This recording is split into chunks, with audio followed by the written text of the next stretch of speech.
Pinagbubugbog ang ilang kabataan sa magkakahiwalay na insidente sa Quezon City at Davao City. Mga estudyante ang ilan sa mga biktima at ang ilang suspect, menor de edad din. Saksi, si Marie Zumal. Viral ngayon ang videong ito kung saan hagip ang pambubugbog ng ilang lalaki sa isang estudyante.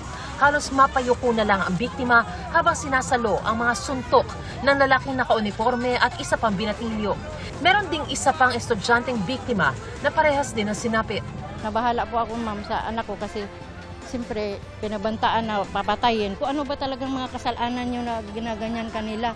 Ang dami-dami pa naman nila, ma'am. Mga 20 katao.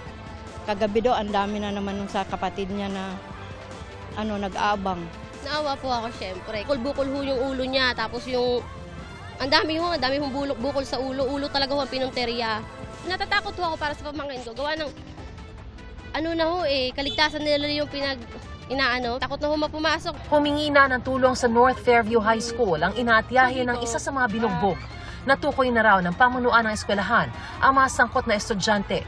Pero batay sa investigasyon, hindi lang isang beses naganap ang rambol dahil nasundan pa ito ng mga sumunod na gabi kung saan naggantihan ang mga umano'y magtutropa. Ayon po sa investigation po ng aming guidance office, ito po mga batang ito ay parang nagkairingan lang, parang titigan-titigan, tapos piling naangasan, tapos pag dinala nila sa labas, pagdating sa labas, tumawag na pala sila ng ibang kaibigan nila, tapos yun po, nagkagulo-gulo na sila. Sinampahan na ng reklamo sa piskalya ang 3 suspect, isang estudyante ng eskwelahan at 2 iba pa.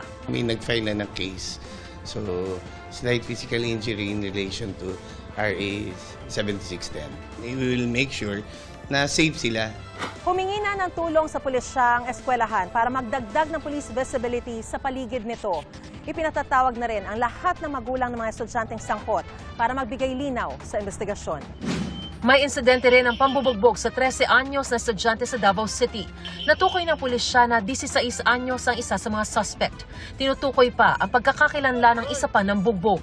While naglakaw po ning biktima, ma'am, ko yung iyang 2 ka mga classmates, padulong pauli silang balay, gikan sa eskwelahan. Kalit lang ning minor offender, iyang ni ma'am, gibunalan o ka ng bato kining isa ka biktima, ma'am, no. Nagpasalamat ng dili fatal, no? Dili delikado ang natamo nga injured. Pumunta na sa barangay ang biktima kasama ang kanyang mga magulang. Nagpulong na rin ang mga opisyal ng barangay, eskwelahan at representative ng Davao City Social Welfare and Development Office para sa intervention.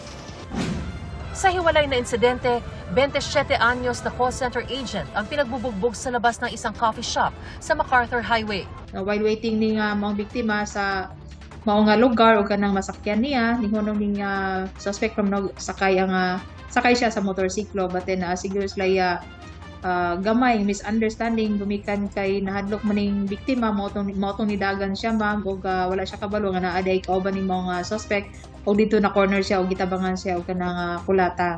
Naaresto na ng pulisya ang isa sa mga suspect na 19 anyos. Maharap siya sa reklamong physical injury. Hindi siya nagbigay ng pahayag. Kaharap din sa kaparehong reklamo ang 2 pang suspect. Para sa GMA Integrated News, ako si Mariz Umali ang inyong saksi. Mga kapuso, maging una sa saksi. Mag-subscribe sa GMA Integrated News sa YouTube para sa iba't ibang balita.